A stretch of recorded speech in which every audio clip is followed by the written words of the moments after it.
কিভাবে কম তেলে অল্প সময়ে বেগুনের চাক ভাজি তৈরি করবেন সেই রেসিপিটি আজকে আপনাদের সাথে শেয়ার করব। আসসালামু আলাইকুম, হ্যালো বন্ধুরা, কেমন আছো সবাই? জান্নাত ব্লগ অ্যান্ড কুকিং ইউটিউব চ্যানেলে নতুন আরও একটি ভিডিও নিয়ে হাজির হয়েছি।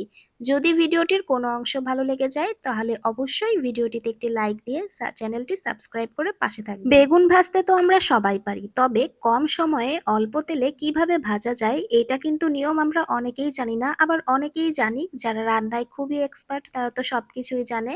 তো যাই হোক, আমি এখানে আমার এই বাড়িতে যে কালো বেগুনগুলো ছিল চিকন চিকন, তো ওই বেগুনগুলোকে আমি গোল গোল করে কেটে নিয়েছি, একদম চাক চাক করে কেটে নিয়েছি যতগুলো বেগুন ছিল। আর আগে থেকে বেগুনটাকে ভালোভাবে ধুয়ে লবণ আর হলুদ দিয়ে মাখিয়ে রেখেছি আধা ঘন্টার মতো। অন্য সাইডে আমি বাটা মশলাটাও রেখে দিয়েছি, সাথে আমি এখানে কিছু সবজি রান্না করব। আজকে কিন্তু করলা, পেঁপে, আলু এবং কচুরমুখী দিয়ে একটা সবজি রান্না করব। আর এ কয়েকদিন যেহেতু মাছ খাওয়া হচ্ছে বা ডিম খাওয়া হচ্ছে, তো ভাবলাম আজকে একটু সবজি খাওয়া যাক, নিরামিষ আইটেম আর কি। আর সাথে বেগুন ভাজা হলে তো আর কোনো কথাই নেই, খেতে অনেক মজা লাগে। তো এই তো আমি ফ্রাই প্যানে কিন্তু তেলটা গরম হতে দিয়েছি। ফ্রাই প্যানে যেহেতু তেল ঢাললে তেল কিন্তু ছড়িয়ে যায়, তো আপনারা হয়তো ভাববেন যে অল্প তেলে কোথায়, তেল তো অনেক বেশি দিয়েছেন আপু। আসলে এখানে আমি অল্প তেলটাই দিয়েছি, আর বেগুনের সাথে যে পানি উঠেছে সেই পানিটাও কিন্তু এখানে কড়াইতে মানে ফ্রাই প্যানে কিন্তু চলে এসেছে।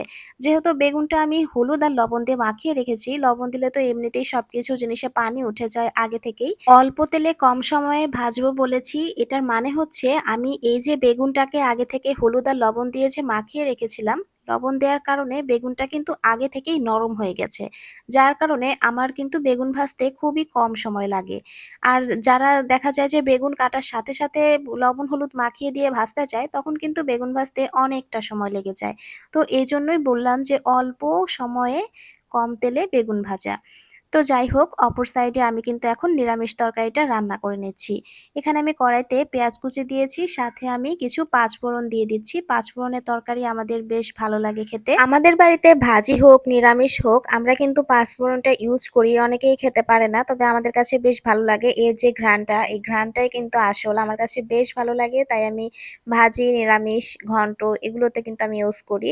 তো যাই হোক, আমি কিন্তু এখন ফোড়নটা দেয়া শেষ, এখন পেঁয়াজের সাথে ভালোভাবে মিশিয়ে নিচ্ছি। অন্যদিকে কিন্তু আমার আরেক চুলায় বেগুন ভাজা হচ্ছে। তো দুইটার ভিডিও যেহেতু আমি একসাথে দেখাতে পারছি না, তাই আমি একটা একটা করে একটু একটু করে আপনাদের সাথে শেয়ার করছি। তো আশা করি ভিডিওটির সাথেই থাকবেন সবাই ধৈর্য সহকারে। এ পর্যন্ত যারা ভিডিওটির সাথে আছেন তাদেরকে অসংখ্য অসংখ্য ধন্যবাদ আমার পাশে থাকার জন্য। নতুন বন্ধুরা যারা আছেন, যারা আমার চ্যানেলটিতে একবার হলেও ঘুরে গিয়েছেন বা আমার চ্যানেলের কোনো ভিডিওতে লাইক দিয়েছেন, তাদেরকে আরো আরো ধন্যবাদ রইলো। আর আমার পাশে সবসময় আপনারা থাকার চেষ্টা করবেন, সবাই যাতে আমরা একজন আরেকজনকে সাপোর্ট করে এগিয়ে যেতে পারি। তো যাই হোক, এবার কিন্তু আমি আমার মশলা কষানো শেষ, এখন আমি নিরামিষটা দিচ্ছি। আর আজকে যেহেতু নিরামিষ রান্না করছি, নিরামিষে তেমন বেশি একটা মশলা আমরা খাই না, খুবই সামান্য পরিমাণ মশলা দিয়ে, মানে যতটুকু দরকার আর কি, খুব সামান্য হালকা মশলা দিয়ে আমি নিরামিষটা এখন কষিয়ে নেব। আর এটা হচ্ছে কষানোতেই হচ্ছে বেশি স্বাদ। আপনি তরকারি হোক, মাছের তরকারি, নিরামিষ সবজি যাই বলেন না কেন, একটু ভালো মতো কষে নিলে এটার ঘ্রাণটা অনেক বেশি সুন্দর হয় আর খেতেও অনেক মজা হয়। আজকে নিরামিষের মধ্যে আমি কিন্তু এখানে করলা দিয়েছি। করলা কিন্তু খেতে তিতা হলেও শরীরের জন্য অনেক উপকারী। তো এই যে দেখেন, রান্না করতে করতে আমি এখানে লবণ দেওয়ার কথাই ভুলে গেছিলাম, তো পরবর্তীতে আমি আবার কষানোর সময় লবণ দিয়ে নিলাম। লবণটা যেহেতু আগেই দেব কিন্তু আমার মনে ছিল না, তো এটা কোনো ব্যাপার না। মাঝে মাঝে আমার এরকম কেন জানি না ভুল হয়ে যায়, লবণ দেওয়ার কথা পরে আবার মনে করে দিয়ে দিই। আপনাদেরও কি এরকম হয় অবশ্যই কমেন্টে জানাবেন। তো আমার কিন্তু এখন তরকারিটা কষানো শেষ, আর এখানে যে করলাটা দিয়েছি, করলা কিন্তু অনেক তিতা, এরপরও আমি আজকে ইচ্ছা করে দিয়েছি। কারণ আমি যেহেতু মানে সবজির মধ্যে তিতা খেতে পারি, তার জন্য ভাবলাম যে দুই একটা করলা রয়ে গেছে, ফ্রিজে থাকতে থাকতে নষ্ট হয়ে যেতে পারে, যার কারণে আমি এখন এই নিরামিষের মধ্যে দিয়ে দিলাম। তো দেখেন, নিরামিষ হতে হতে বেগুন ভাজাটা কিন্তু প্রায় শেষ, মানে রান্নাটা প্রায় শেষের দিকে, ভাজিটা শেষের দিকে। তো এখানে আমি কিছুটা পেঁয়াজ মরিচ দিয়ে দিয়েছি, এখানে আর এক্সট্রা কোনো তেল দেইনি। ওই তেলের মধ্যে পেঁয়াজ কুচি আর মরিচ কুচি দিয়ে দিয়েছি। আর এখানে দেখেন বেগুনটা কিন্তু অনেকটাই হয়েই গেছে বললে হয়।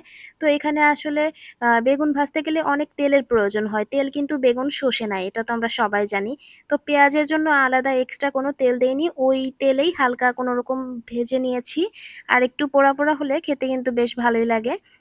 অনেকে আছে বেগুন বেশি পুড়ে গেলে খেতে পারে না। তবে বেশি পোড়েনি। এটা কিন্তু আমার কাছে মনে হয় ঠিকই আছে। আপনারা কিভাবে ভাজেন জানি না। তো এখন আমি সমস্ত বেগুনগুলো উঠিয়ে নিচ্ছি একটা প্লেটে। আর দেখতে যেমন ভালো হয়েছে খেতেও কিন্তু অনেক স্বাদ হয়। বেগুন যদি আগে থেকে লবণ আর হলুদ দিয়ে মাখিয়ে রাখা যায় তাহলে কিন্তু তাড়াতাড়ি সেদ্ধ হয়ে যায়। যার কারণে এটা খেতেও অনেক মজা হয়। ভাতের সাথে খুব ভালোভাবে মিশে যায়। মানে একটু নাড়া দিলেই এটা ভাতের সাথে গলে যায়। তো এই তো দেখেন বন্ধুরা, আমার কিন্তু বেগুন ভাজাটা হয়ে গিয়েছে। কেমন হয়েছে অবশ্যই কমেন্টে জানাবেন। আপনারাও কি এভাবে কখনো ভাজি করেছেন? যদি করে থাকেন তাহলে কমেন্টে জানিয়ে যাবেন। আর বেগুনের রেসিপি বলতে কোনো কিছু নেই। বেগুন যেহেতু সহজ একটা তরকারি, বেগুনের রেসিপি সবাই আমরা পারি। তো বন্ধুরা, অপর সাইডে কিন্তু আমার নিরামিষ রান্নাটাও শেষ হয়ে গিয়েছে। তো সব মিলিয়ে এই ছিল আমার আজকের ভিডিও। তো আজকে আমি দুপুরের জন্য যা রান্না করলাম সেটাই এখন আপনাদের সাথে শেয়ার করলাম। আশা করছি সবাই ভালো থাকবেন, সুস্থ থাকবেন। আল্লাহ হাফেজ।